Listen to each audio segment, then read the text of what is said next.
India to Malaysia channel Merdeka. இன்றைக்கி வந்து Malaysia சுதந்திர நாள் அன்றைக்கி ஒரு ஸ்பெஷலான ஒரு டிஷ் போட போகிறோம். என்னென்னு பார்த்தீங்கன்னா ரொம்ப பாப்புலரான டிஷ் தான் மலேசியாவில். ஸோ ஆயம் மசா கெச்சாப் அப்படின்னு சொல்லலாம். கெச்சாப் வெறும் ரொம்ப சிம்பிளான ஒரு 4 இன்க்ரீடியன்ஸ் வச்சு வீட்டில் நம்ம சில்ட்ரன்ஸுக்கு பெரியவங்கலேருந்து எல்லாமே சாப்பிட்லாம். இது எல்லா இடத்துலையுமே செஞ்சு சாப்பிட்லாம். ஸோ தேவையான பொருட்கள் ஒரு 2 பேர் சாப்பிட்ற அளவுக்கு கோழி, இந்தமாரி கோழி சின்ன சின்னதாக வெட்டி எண்ணெயில் மஞ்சத்தூள் போட்டு பொரித்து எடுத்துருங்க. முதல்ல ஒரு 90% குக் ஆகிற அளவுக்கு நீங்கள் நல்லா பொரித்து எடுத்துருங்க. இந்த மாதிரி இருக்கணும். ஸோ அப்போ தான் நல்லா சுவையாக இருக்கும். ஸோ பொரித்து எடுத்து தனியாக வச்சுக்கோங்க. ஸோ அதை பொரிக்கிற மெத்தட் எப்படின்னு இன்னொரு வீடியோவில் இருக்குது, நீங்கள் போய் பார்க்கலாம். ஸோ ஒரு வெங்காயம் நல்லா நறுக்கி இப்படி எடுத்து வச்சுக்கோங்க. ஒரு 2 கருவேப்பிலை எல்லாம் நீங்கள் இந்த மாதிரி எடுத்து வச்சுக்கிட்டிங்கன்னா போதும். ட்ரை சில்லி ஸோ ஒரு 2 பீஸ் நல்லா கட் பண்ணி வச்சுங்க. பூண்டு ஒரு 4 பூண்டு நல்லா கட் பண்ணிக்கங்க. இஞ்சி தோலை சீவிட்டு நல்லா இந்த மாதிரி ஸ்லைஸாக கட் பண்ணி வச்சுங்க. இது வந்து ஸ்ப்ரிங் ஆனியன் பாவான்னு சொல்லுவாங்க. ஸோ அது வந்து ஒரு கைப்பிடி அளவுக்கு வச்சுங்க. ஸோ மிளகுத்தூள் ஒரு 1/4 டேபிள் ஸ்பூன். இது வந்து ketchup Sai light soya sauce ஒரு 2 table spoon. Sweet soya sauce ஒரு டேபிள் ஸ்பூன். ஒயிஸ்டர் சாஸ் இருந்தால் ஒரு 1/2 டேபிள் ஸ்பூன். அவ்வளோதாங்க. ரொம்ப சிம்பிளாக செய்ய போகிறோம். ஸோ எண்ணெய் வந்து ஒரு 2 டேபிள் ஸ்பூன் எண்ணெய் விட்டுருவோம். விட்டுட்டு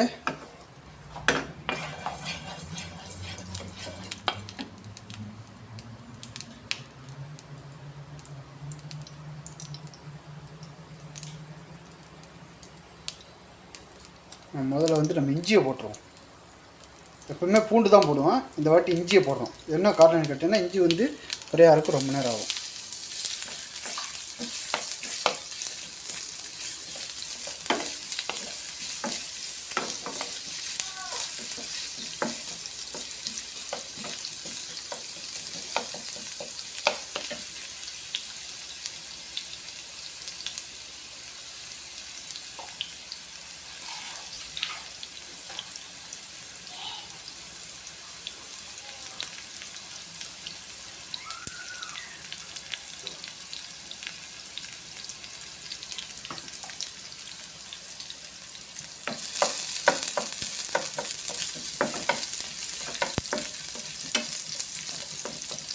ஸோ இஞ்சியை நம்ம நல்லா கோல்டன் ப்ரௌன் ஆகிற வரைக்கும் நல்லா வறுத்து எடுக்கணும் எண்ணெயில்.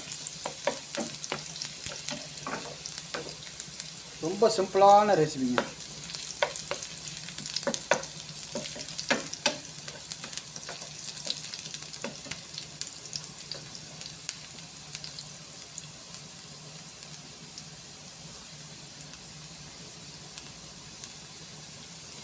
ஸோ இந்த மாதிரி கோல்டன் ப்ரௌன் ஆகணும்.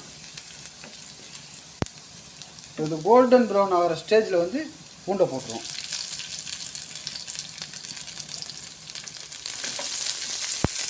பூண்டை போட்டு நல்லா மிக்ஸ் பண்ணுங்கள் அந்த இஞ்சியோட. ஸோ பூண்டு நல்லா கோல்டன் ப்ரௌன் ஆகட்டும். ஏன் முதல்ல இஞ்சியை போட்டேன்னு பார்த்தீங்கன்னா இஞ்சி வந்து கொஞ்சம் டைம் எடுக்கும் குக்காக.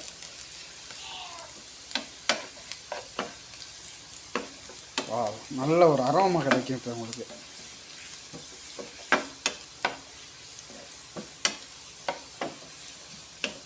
ஸோ இப்போ வந்து ட்ரை சில்லி கருவேப்பிலை 2 போட்டு நல்லா மிக்ஸ் பண்ணுவோம். மிக்ஸ் பண்ணி இப்போ வெங்காயம் போட்டுருவோம்.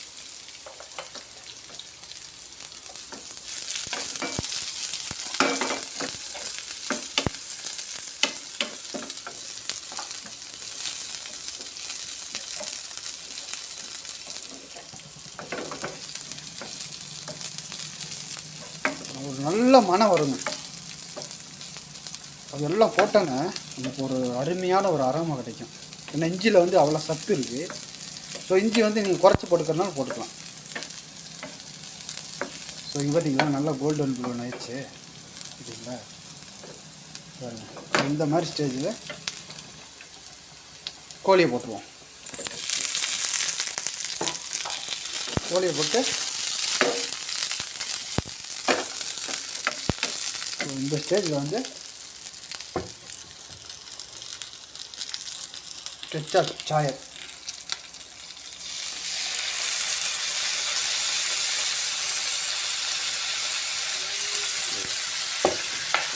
ஒயிட் சோயா சாஸ்,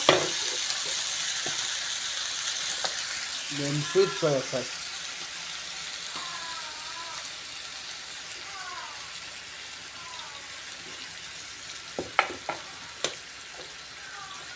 இதோட கொஞ்சமாக ஒயிஸ்டர் சாஸ். ஓகே,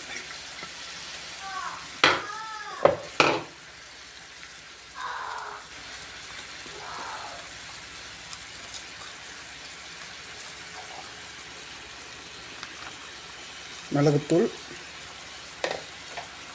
போட்டு நல்லா மிக்ஸ் பண்ணி வச்சுட்டு,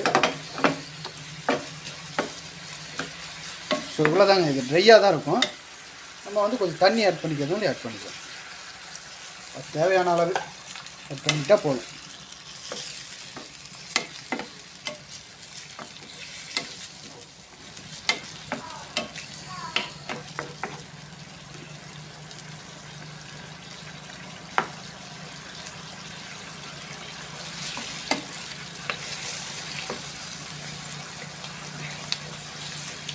சால்ட்டு வேணுன்னா நீங்கள் போட்டுக்கலாம்.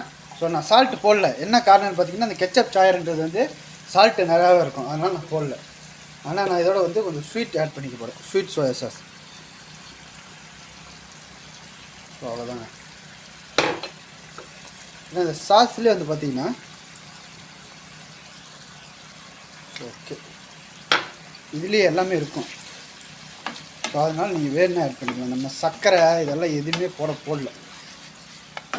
ஸோ இங்கே வருங்க, இந்த மாதிரிக்கு நல்ல ஸ்டேஜ் வந்துடுச்சு. ஸோ லைட்டாக ஒரு மிக்ஸ் ஆனாலே போதும். இந்த ஸ்டேஜில் வந்து நம்ம ஸ்ப்ரிங் ஆனியன் இருக்கு இல்லைங்களா, அது போட்டுருவோம்.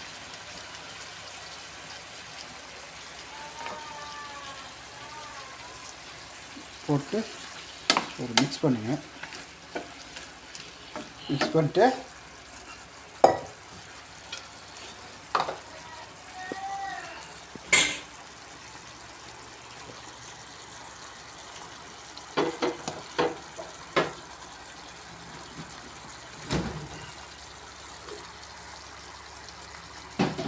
ரெடி ஆயிடுச்சு. ரெடி ஆனோன்னே ஒரு பவுலில் அப்படியே இறக்கிறோம். ரொம்ப சிம்பிளான ரெசிபி.